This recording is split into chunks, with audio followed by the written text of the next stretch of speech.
يستعد السوق المغربي لاستقبال زيادة جديدة في أسعار السجائر ابتداء من الأول من يناير 2026.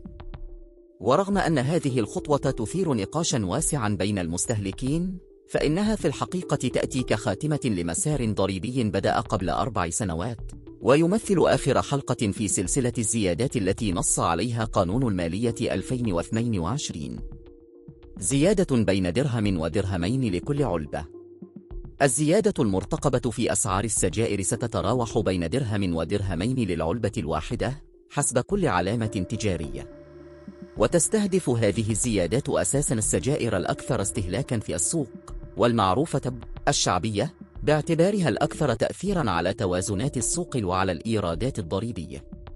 الهدف من ذلك ليس فقط رفع السعر، بل أيضاً مواصلة سياسة مالية تهدف إلى تنظيم القطاع وإعادة ضبط مستويات الأسعار بما يتماشى مع الإطار القانوني المعتمد.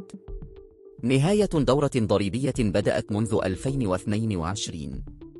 هذه الزيادة تمثل المرحلة الأخيرة من البرنامج التدريجي للضريبة على التبغ المصنع، والذي جرى الاتفاق عليه بين السلطات المالية والفاعلين في القطاع. وقد تمت برمجة هذه الدورة على 4 سنوات من 2022 إلى 2026 بهدف تحقيق توازن بين مصالح الدولة وحاجيات السوق ومتطلبات الشفافية والمراقبة.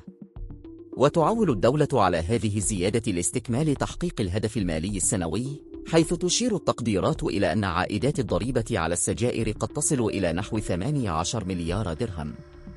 تحديث قائمة التبغ المصنع. بالتوازي مع الزيادة في الأسعار، تخطط اللجنة الوزارية المكلفة بالملف لاعتماد لائحة محدثة للعلامات التجارية المسموح بتسويقها في المغرب. وتشمل هذه العملية سحب المنتجات التي لا تلتزم بالقوانين والشروط التنظيمية، وتعزيز الرقابة لضمان احترام المعايير المتعلقة بالجودة والأسعار والامتثال الضريبي.